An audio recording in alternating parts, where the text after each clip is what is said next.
మన ప్రభువును రక్షకుడైన యేసుక్రీస్తు వారి మహోన్నతమైన నామంలో మీ అందరికీ నా శుభాలు, వందనాలండి. ఈరోజు మన వాక్య ధ్యానం మత్తయి సువార్త 2వ అధ్యాయము. రాజైన హేరోదు దినములయందు యూదయ దేశపు బెత్లెహేములో యేసు పుట్టిన పిమ్మట, ఇదిగో తూర్పు దేశపు జ్ఞానులు యెరూషలేమునకు వచ్చి, యూదులు రాజుగా పుట్టినవాడెక్కడ నున్నాడు? తూర్పు దిక్కున మేము ఆయన నక్షత్రము చూచి ఆయనను పూజింప వచ్చితిమని చెప్పిరి.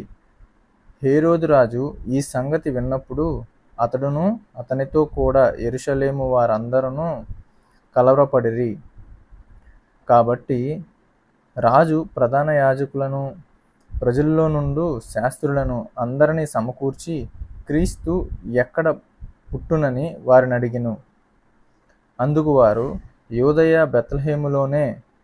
ఎలయనగా, యూదాదేశపు బెత్లెహేమా, నీవు యూదా ప్రధానులలో ఎంత మాత్రమును అల్పమైన దానవు కావు.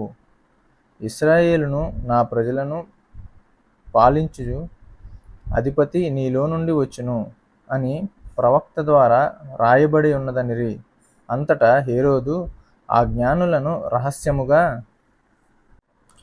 పిలిపించి, ఆ నక్షత్రము కనబడిన కాలము వారి చేత పరిష్కారముగా తెలుసుకొని, మీరు వెళ్ళి ఆ శిశువు విషయమై జాగ్రత్తగా విచారించి తెలుసుకొనగానే నేనును వచ్చి ఆయనను పూజించినట్లు నాకు వర్తమానము తెండని చెప్పి వారిని బెత్లెహేమునకు పంపెను.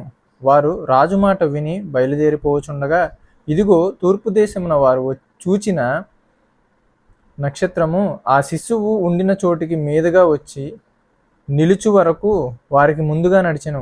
వారు ఆ నక్షత్రమును చూచి అత్యానంద భరితులై ఇంటిలోనికి వచ్చి, తల్లి అయిన మరియను ఆ శిశువును చూచి సాగిలపడి ఆయనను పూజించి తమ పెట్టెలు విప్పి బంగారమును, సాంబ్రాణిని, బోళమును కానుకలుగా ఆయనకు సమర్పించిరి. తరువాత హేరోదు నొద్దకు వెళ్ళవద్దని స్వప్నమందు దేవుని చేత బోధింపబడిన వారు మరి ఒక మార్గమున తమ దేశమునకు తిరిగి వెళ్ళిరి.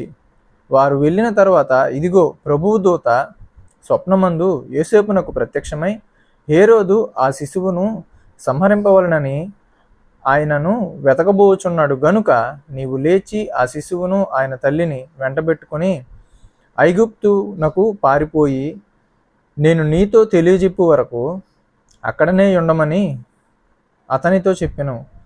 అప్పుడు అతడు లేచి రాత్రివేళ శిశువును తల్లిని తోడుకొని ఐగుప్తునకు వెళ్ళి, ఐగుప్తులో నుండి నా కుమారుని పిలిచితిని అని ప్రవక్త ద్వారా ప్రభువు సెలవిచ్చిన మాట నెరవేరబడినట్లు హేరోదు మరణము వరకు అక్కడ నుండెను.